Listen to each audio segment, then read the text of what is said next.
the first thing I'm going to say, I'm not going to go much into what the state argued, because we know the state argued many things.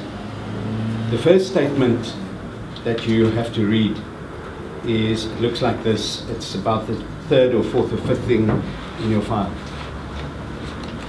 It's the statement, opening statement of Bram Fischer. Does anybody remember who he was from the last class? He was the lawyer. He was the lawyer. There's at least one person who remembered. He was the lawyer whose wife died in the car crash. The first thing that Bram Fischer said, now you must remember Bram Fischer was the leader of the Communist Party. He was an advocate who was political.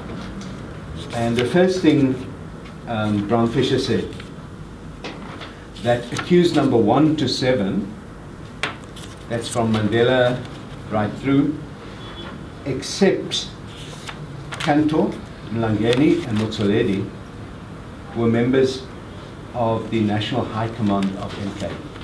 So what he's saying is that Mhlaba and others were all part of the High Command of MK. And the High Command of MK was the leading body. It's like the Executive Council or the National Council of MK, right?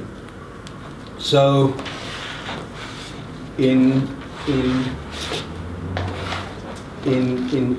saying that, the first thing they're doing is they're admitting that they're guilty of sabotage. They don't deny it. They say, yes, we were leaders of MK, from Mandela through to accused number 7. Right? Now, the second thing he says is that some were members, but others were not members.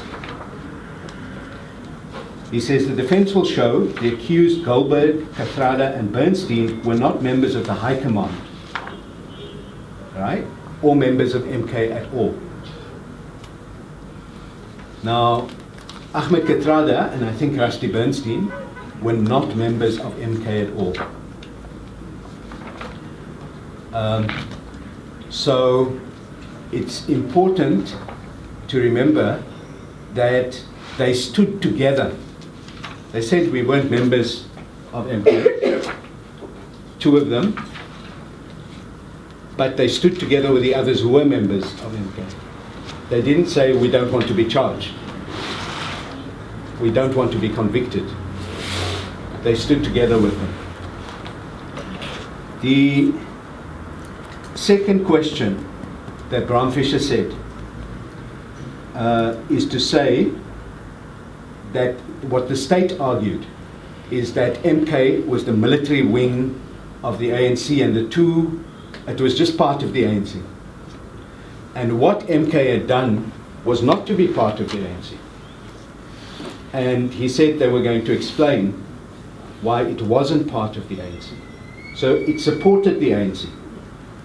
And it supported the ANC's political demands. But they had 2 different leadership structures. Right? Neliswa will remember that, to give you an example, in TAC, we had TAC, and then we had the TAC treatment program. And that had a separate board. Right? The TAC treatment program treated people with HIV, so raised money to treat people.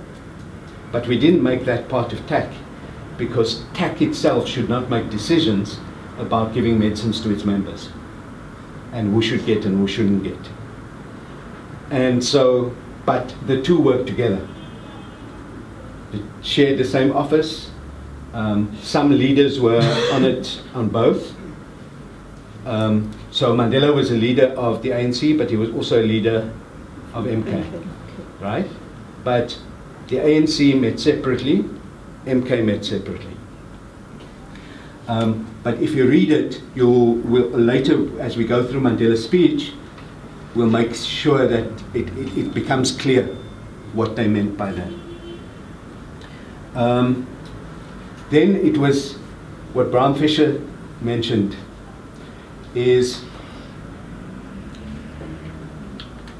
equal education members will be familiar with this. The government always said the ANC was the tool of the Communist Party. Right? The ANC was the tool of the Communist Party.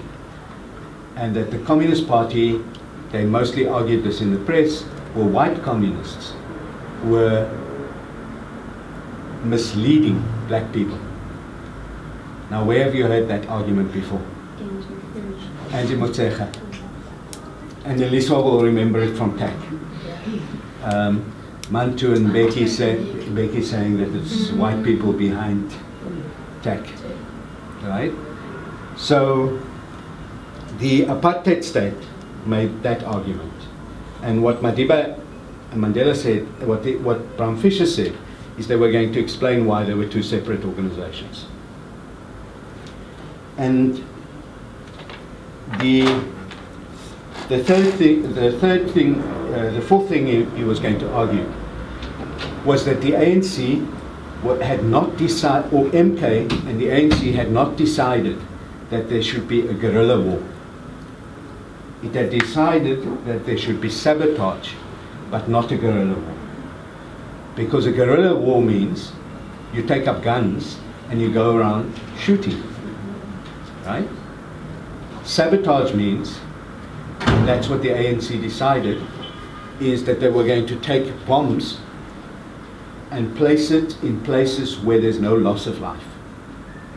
So they'll put it in a pass law office. They'll put it at a police station. They'll put it at a post office.